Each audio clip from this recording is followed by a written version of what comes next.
Europe, or Western Europe, to its empire, and Japan. And was checked from going any further by the Soviet Union, which was an equally powerful military state.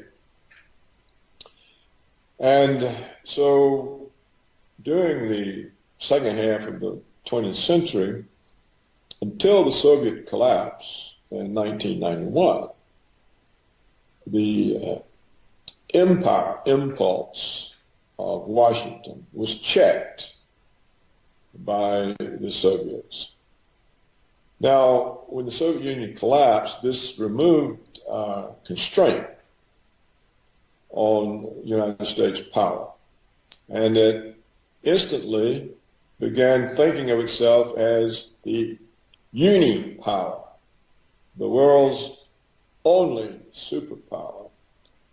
And from this came the neoconservative ideology of American world hegemony.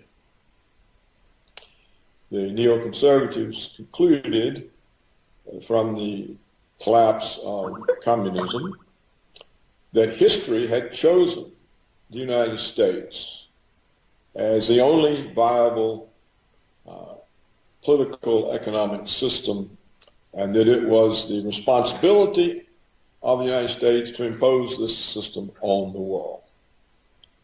And this neoconservative ideology suited many of the powerful private interest groups. It suited the military security complex, because they knew their budgets would be safe forever, because they were worried with the Soviet collapse whether all the funding for the military security complex would continue. Well, now the neoconservatives have given them a new justification, American world hegemony.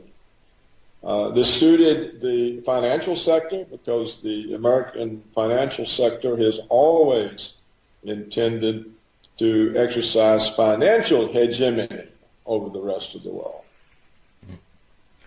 So, this suited, of course, the oil companies, who could control the energy flows, and it suited the global corporations, who could dictate the policies of other countries, force them out of self-sufficiency into monocultures, producing for export. So the whole thing suited the American power structure as well. yes, but when we read your chronicles of that time, it appears that the benefits for the United States, for the people of the United States, were not as high as the prices. There were no benefits for the people. Only for what is now known as the 1%. Well, the fact that this system benefited the 1%, not the 99%, and that it continued for a quarter of a century, for 25 years, meant that the vast bulk of the American population had no real income gains. In fact, they had real income losses. That the average real median family income today is less than it was 20 or 30 years ago. Because this process of globalization was a process by which Wall Street forced all the manufacturing companies to move their production for American markets offshore, where labor costs were cheaper. So the American working class, the middle class, working class, lost their employment, and the income that had been paid to them in wages instead went to the executives of the corporations in the form of executive bonuses. They call them performance bonuses. And they went to the shareholders in the form of dividends and capital gains. So this is the explanation for the sudden worsening in the income distribution in the United States. The money that had been paid to a workforce instead now, by hiring much cheaper labor in China, India, abroad, wage savings then went to the capitalist, to the owners. So this also had a lot of trickle-down adverse effects because it destroyed the tax base of states, of cities. It also hurt the federal tax base. And then the next step in this globalization was to move offshore the tradable professional skills, such as software engineering. A tradable professional skill is one that can be performed anywhere. It doesn't require hands-on presence. You know, if you're going to get your hair cut, it has to be done locally. But if you want software written, it can be written anywhere. Yeah. And so the rise of the high-speed internet allowed the corporations to move offshore the salaried middle-class jobs that college and university graduates had always taken. So all of a sudden, there's no employment for American university graduates. According to published reports from the Federal Reserve, the central bank, 50% of American 25-year-olds live at home with their parents. And the reason is they cannot get employment that pays enough to support an independent existence. This sounds very much like Russia at the end of Soviet Union, because right. there was no middle class left, and the young graduates, everybody were graduates, but they had no jobs. Well, it's a process in the United States of deindustrialization. It's a process of moving from the first world into the third world. We see this in the form of the jobs that they claim are created. We don't really know if any of these jobs actually are created because they monkey with the figures. But if we believe the job reports that come out monthly, the jobs are waitresses, bartenders, retail clerks, hospital orderlies. In other words, there are no jobs for engineers, architects, researchers, designers. So what we have done in the last 25 years by moving first the manufacturing jobs and now the professional skill jobs such as software engineering offshore is to destroy the ladders of upward mobility that had made the United States an opportunity society in which people could rise. Now, it took a while for the population to realize what was going on, because first it's happening to you or your son or your grandson, and you think it's just an anomaly, or, you know, that, but over time, it happened to so many people. They realized that they had been cast aside and that looting was going on and that everyone was being looted for the benefit of a few oligarchs and a few powerful private interests.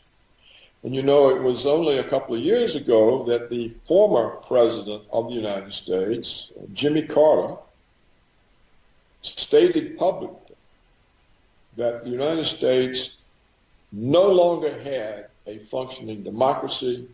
It was an oligarchy. Yes. This was an absolutely truthful statement. And so what explains the recent presidential primaries and recent presidential election in the United States is that the vast majority of the states, you know, the people in the country, the Americans who are known as living in the flyover country, that is the great bulk of the country between the East and West Coast. These are the people have really suffered. And so what we saw in this last election was a rebellion. It had nothing to do with racism, with being against women, with immigrants. It was a rebellion at being dispossessed. Yeah. So for 25 years, the oligarchs have dispossessed the people who live in the vast bulk of the country. Yeah. And this was a rebellion.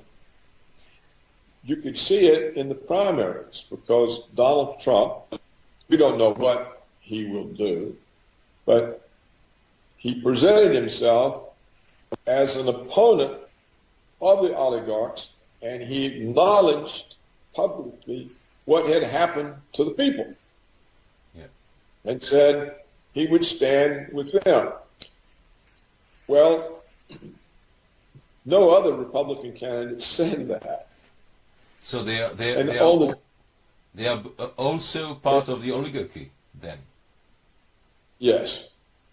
They're trained that way. Whether they're part of it or not, it's just, it could even be, you know, they're not even consciously aware. It's just the way they operate in order to succeed. And on the Democratic side, we saw Bernie Sanders, who is said to be a socialist. He actually won the Democratic nomination. It was stolen from him by some vote rigging in some of the states and by the superdelegates. You know, the Democratic Party a couple of decades back created superdelegates because they were concerned that Democratic voters would choose a candidate that the Democratic establishment didn't approve of. They were particularly worried about the Senator McGovern. Yeah. They didn't want leftist-type candidates, people opposed to war, that sort of thing. So they created superdelegates who get to choose the nominee for that party, but the delegates are not chosen by the people. In other words, it's a way of canceling out the people's decision. So the Democratic Party, you see, is by far the more corrupt. It has publicly said it's not prepared to accept the decisions of Democratic voters as to who the presidential candidate will be. They will accept it only if they approve of it. And that's the purpose of the superdelegates. So you can see democracy in America has been collapsing long before Jimmy Carter pointed it out. So what you saw from the presidential primaries was that both Democrats and Republicans had turned against the ruling class. Yeah. So it was clear to me that Trump would win. Now, there's the United States has a funny way of doing the votes. In order that every state has a voice, they have what's called an electoral college. So the people in a state who are voting for a candidate, they are voting for electors that represent that candidate. and electors are proportioned out in some way according to population. So it's possible in the United States to win the vast majority of the states and not win the popular vote, because you can carry just a few states that are heavily populated, such as New York and California, and you can get more popular votes than you could get by carrying some 20 other states. Yeah. But this is the way the system was designed from the beginning, and it was so that, because in the beginning, the United States, the states were almost sovereign. The central government was weak. It was kind of like a unity of different countries. Yeah. That's why they were called the United States. And so for the states to agree to be somehow in a centralized government, they needed to have some assurance that they had a say in the outcome of those elections. So I think that's the rough, brief history of the Electoral College. Yeah. So Trump easily won in terms of the Electoral College. They're still counting popular votes, and it appears he has lost popular vote by about 500,000 voters. You know, they both have 47% plus a decimal of the votes. But if you look at the map, the states that voted for Hillary were the 3 West Coast states and the Northeast states. Yeah. The rest of the country. And in fact, so many of the traditional Democratic states voted for Trump. Wisconsin, Michigan, Ohio. So basically... Pennsylvania. Yeah. Pennsylvania as well. So what happened is a rebellion. Yeah. A revolt. That looks very much like a class warfare. Yes. The column I wrote was the working class won the election. Yeah. But how come that nobody described this? I mean, nobody. It's not true. But in the mainstream media, on both sides of the ocean, nobody wrote about that. There were no reports on the people's situation, on the working class, on whatsoever. And only now some media outlets are beginning to realize that that was the key. And especially in Europe, we had no knowledge of whatsoever of what was going on in America for 25 years. How can you explain that? Well, Europe has been accustomed to following the American lead ever since World War II. So whatever the New York Times says, or CNN, or ABC, or that is the truth, they think. So they repeat it. That's one reason. That goes all the way back to the end of the war. Another reason is that under the Clinton administration in the 1990s, the government permitted 6 mega corporations, huge corporations, to buy up and concentrate in 6 holdings 90% of the American media. This was against the Sherman Antitrust Act. It's against American tradition. The United States always had an independent and dispersed media. A great bulk of it might be conservative during certain periods of history. In more modern times, it was liberal, you know. But it was not concentrated in 6 hands. Well, once Clinton let the oligarchs concentrate the media, 90% owned by 6 companies, all independence disappeared. Furthermore, journalists no longer ran the companies. They were run by former government officials and by corporate advertising executives.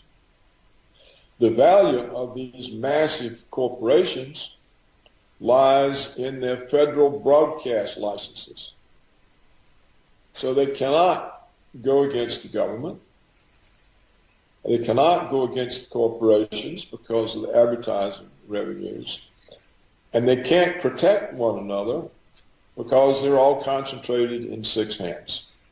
So there's no such thing as an independent American media except on the internet. The print and TV media serves as a ministry of propaganda. And the common term for the American print and TV media is prostitutes. Yes. This is a contraction of press prostitute. The latest poll showed that the American people, that only 6% of the American people had any confidence in the media.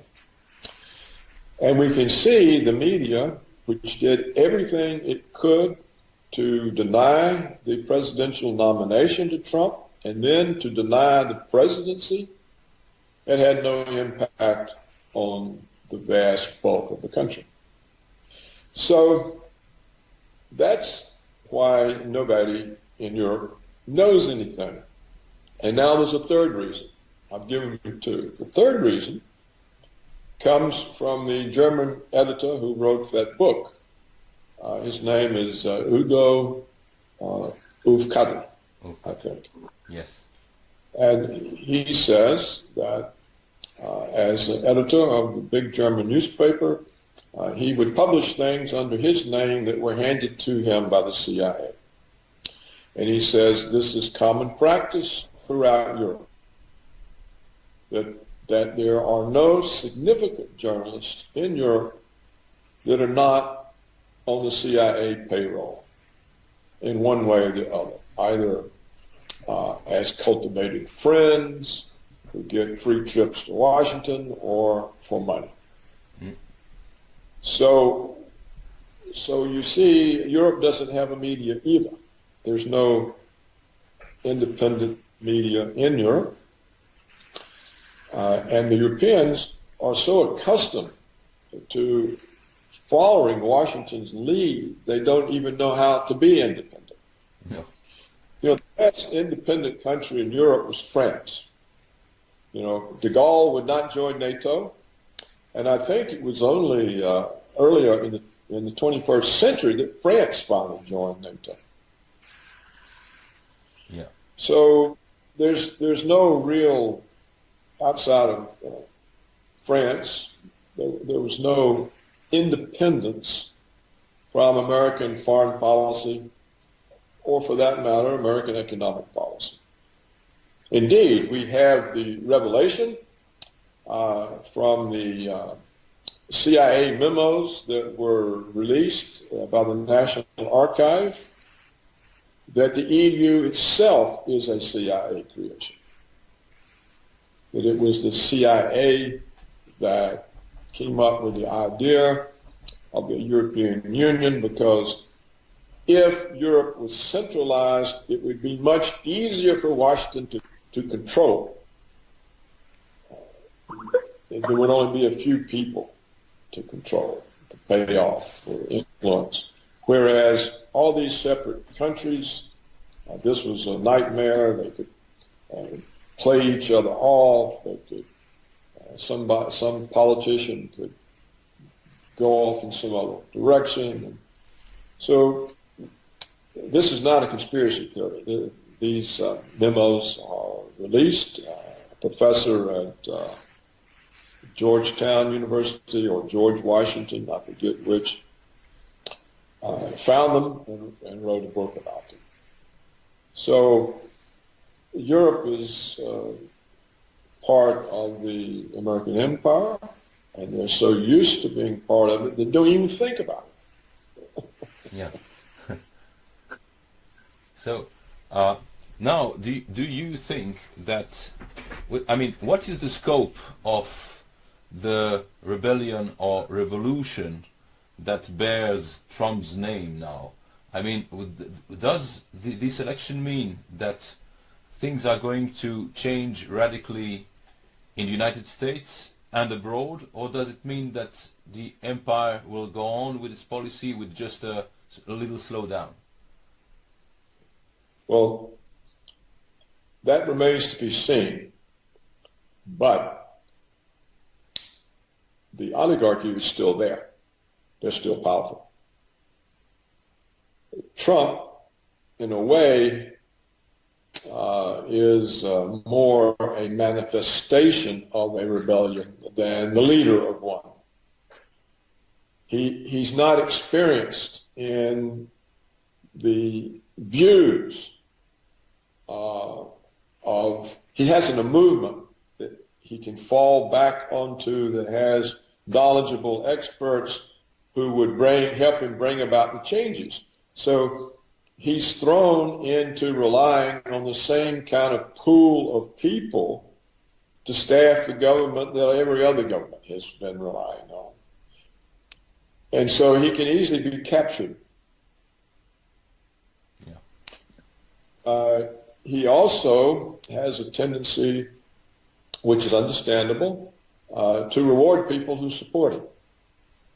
And so early on, the oligarchs sent him people to support him, so they would have entree.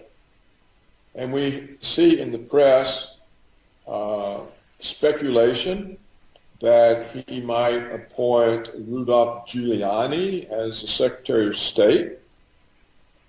Well, just this week, I think, the Daily Telegraph in England has a big feature on Giuliani, and Giuliani says, oh, it's very easy for us to buffalo the Russians. All we have to do is threaten them with military force. This is the opposite of what Trump has said. Yeah. So how can he be the Secretary of State? Another candidate that the speculation is about is John Bolton. John Bolton is one of the most extreme of the neoconservative warmongers, running around threatening other countries. Do as we tell you, we'll bomb you into the Stone Age. Yeah. Well, now how does Trump improve relations with Russia if either of these people is the Secretary of State or the Secretary of Defense? It can't happen. No. And if you look at some of the other people, they're either former congressmen or congressmen, people who wouldn't know how to withstand the pressures from the oligarchs, how to withstand the pressures from all of the bureaucracy that the neoconservatives have appointed over the last 15 years. The people in the CIA and the NSA and the Pentagon, you know, he's up against a very powerful, established force. And it remains to be seen whether he can get the kind of appointees who will let him make these changes. Because the military security complex, it doesn't want a war with Russia, but it likes having Russia as an enemy. Yeah. Because, see, we have this enemy. We have to have another $1 trillion to spend on us, on our weapons. So we got to have more power. NSA, we got to have more power. We have to spy on everybody. Yeah. From the time they, 25 hours a day. We got to even know when the Americans are asleep, what they're dreaming about. And, and then Trump's other important goal, which is to bring back middle-class jobs to Americans. The global corporations don't want that.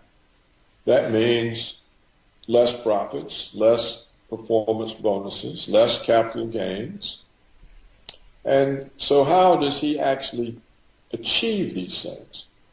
And even though the House and the Senate are also under Republican control, in other words, this whole government is Republican. The Democrats are, Obama is seen as such a disaster that the Democrats will simply eliminate from the government. They're not in the House, they can't control the House, they can't control the Senate, they can't control the executive branch. So, but still, the Republicans in the House and Senate are indebted to the oligarchs for their campaign financing. That's who finances the campaigns. If you're a senator or a representative, you have to have money to put out all your advertisements and your television. And who gives that? Wall Street, the banks, military security complex, Monsanto, agribusiness, the energy companies. You see what I'm saying? The Israel lobby. The Israel lobby is very powerful.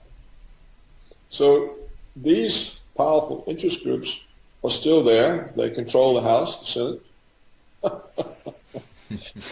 So what can he do?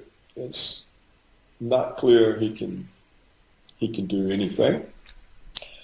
And if he fails, then what happens to the American people? Do they simply get demoralized and give up? Or are they harder pressed than ever and they get more angry and turn to violence? So what's the answer? It remains to be seen. Yeah. I think they'll turn to violence because they're being too hard pressed economically. You see, in many ways, we've already talked about they've lost their jobs.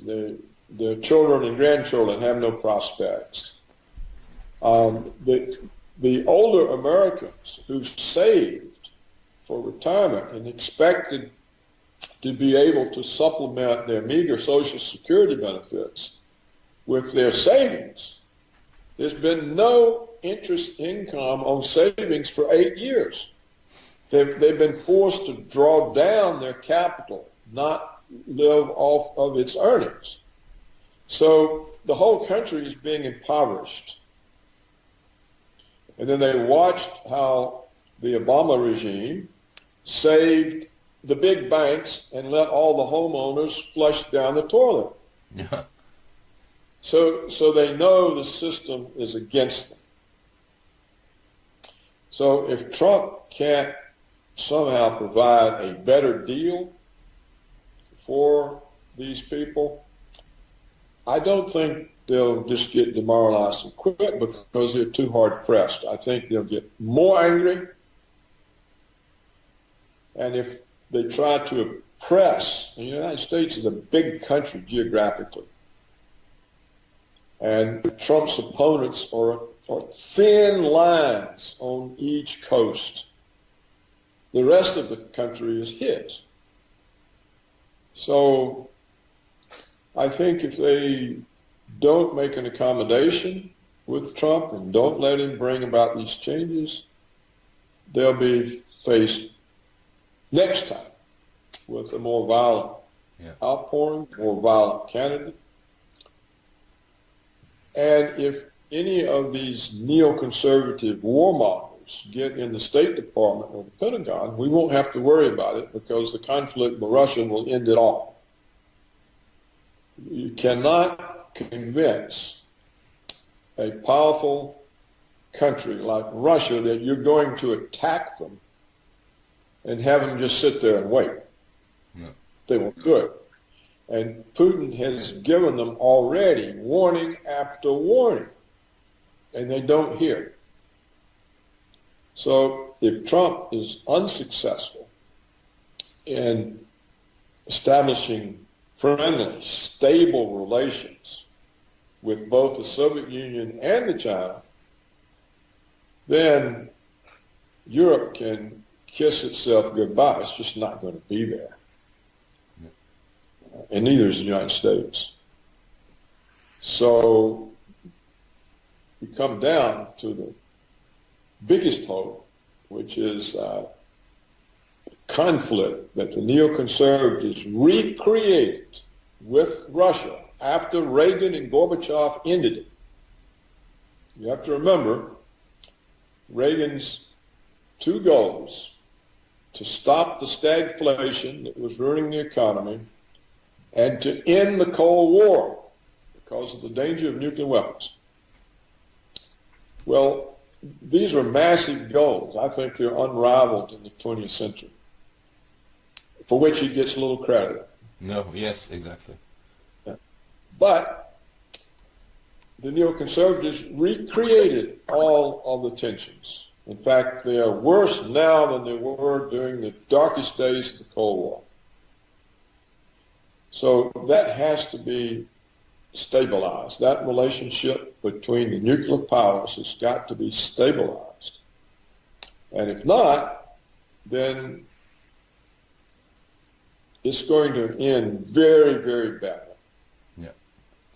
This seems obvious, but we had a similar situation 16 years ago when Putin came to power in Russia with a country that was basically collapsing and involved into a very nasty war in Chechnya.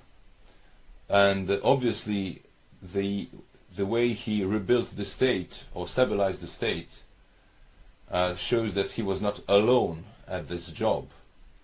Do you think there are structures within the administration or even corporations that are aware of the dangers and ready to cooperate with the president?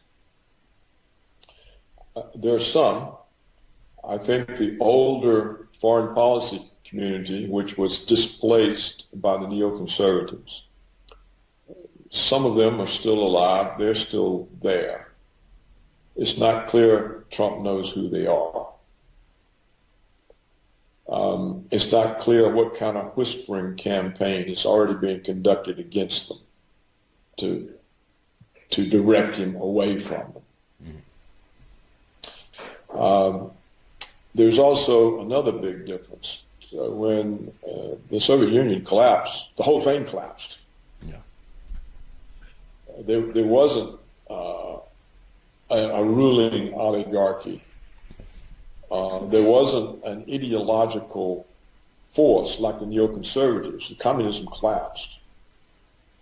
And so, and everyone could see the severity of the economic situation. They could see the country being looted by the West. They could see the Americans supporting these oligarchs. So they knew that not only their economic life was threatened, but their sovereignty was threatened.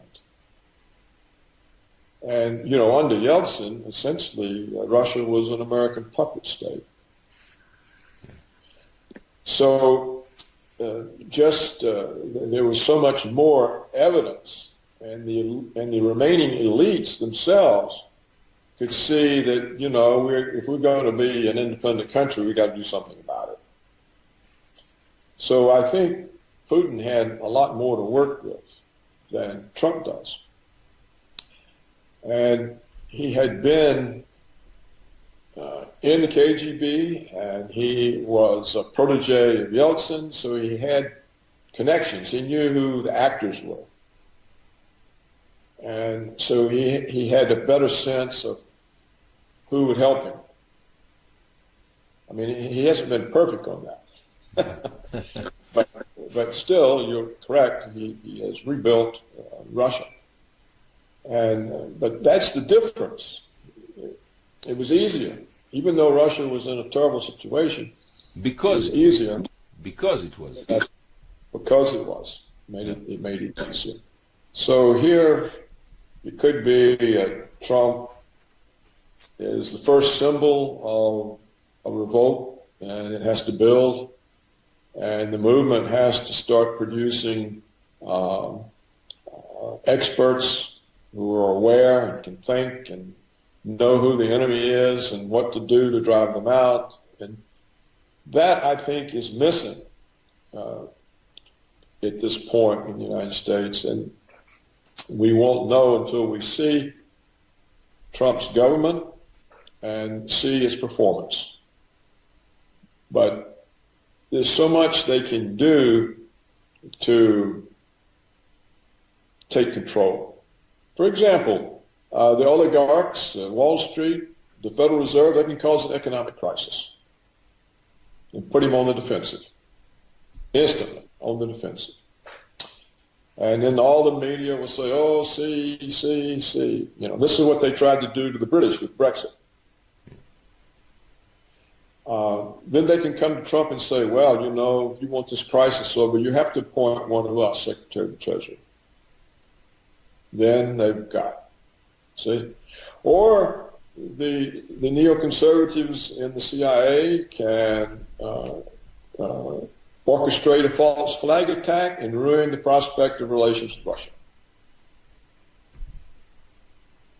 So there are so many power centers of the old order still in place that Trump could be overwhelmed. We'll just have to see whether there's any chance for him to bring changes that the people hope for.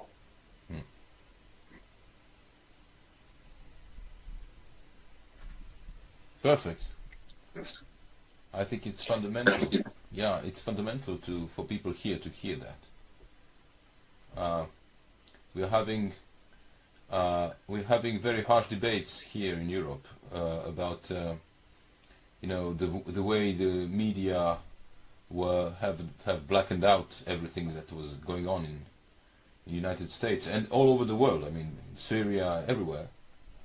And now it seems to me that they are utterly frightened with how they're being overwhelmed and pushed aside by the electronic media, the internet media. You know, we have a publishing house and as well a newsletter, an internet newsletter that is named The Anti-Press. And these last months, it was a confidential letter, but these last months I saw that we had lots of new subscribers who came very often from the media, you know, the media's corporations, I mean the profession, because they are frightened simply, and they are losing their jobs because the advertisement revenue is not as high as it used to be. And they're losing readers because they write bullshit, and when you lose readers, you lose the ads as well. So they are in a very bad position, and they are very upset and very nervous, and we think that we have to multiply such testimonies as yours to show the scope of the matrix, because people can't believe how deep and how wide it is. That's yeah. Right. And there are two other aspects of this that we can include. NATO. Donald Trump said that he sees no point of NATO 25 years after the Soviet collapse. Well, NATO in Europe, of course, means power and money and influence for the European ruling class. And so they are all meeting last week. Oh, what are we going to do? What are we going to do? Trump's going to abandon the Western alliance. We have to oppose him. Blah, blah. Well, the Western alliance is a threat to Europe. because it's a threat to Russia. And the last thing Europe wants to do is to present itself as a threat to Russia. But that's what NATO does, and that's what NATO was used for by the Obama regime. All of these missile bases on Russia's border, the troops stationed, the military exercises. What NATO presents as a threat to Russia, it is a threat to Europe, because Russia can annihilate Europe in 5 minutes, all of it. So you have this problem that you've got these people in Europe that are tied in to the NATO organization, which is part of Washington's way of controlling Europe, and they don't want to let go. They'd rather have the risk of provoking Russia than to be safe. And Europe will never be safe as long as NATO is there and is seen as an American extension of American power. So that's a problem and for Europe. Another problem is it was the European governments that enabled the neoconservative policy of hegemony and the American wars in Middle East and Africa. And Europe this as well. Why. And in Europe as well, with Yugoslavia. With Yugoslavia and Ukraine. Yes, in Ukraine. Which was an American coup. So, but look at the consequences for Europe of enabling Washington's wars. You're overrun with immigrants. And you have all these problems. And what are you doing with these millions of immigrants that essentially are creating all kinds of problems all over Europe? So that's what you get for being an American puppet. That's your reward. Is Washington helping you with the immigrants? No. Neither do the Saudis and people who are funding all that. Well, and the Saudis are an American puppet state. Yes, of course. They've always been. So they're fighting our war in Yemen. So when you look at this, you can see the extraordinary confusion that Europeans have suffered now for 56, 70 years since 1945. Yeah. Here are the Europeans suffering in behalf of American empire. What is the point? You know, and Putin keeps saying, I keep waiting on the Europeans to wake up and be independent states again. No one listens. No one listens, but this is essential for world peace. The Europeans have to come to the realization that the American neoconservative American agenda of American hegemony is a direct threat to the existence of Europe, not just because the CIA lumped you all in the European Union in order to destroy the sovereignty of the individual countries, but also because the CIA uses you to confront the Russians. And of course, Europe is no match for Russia.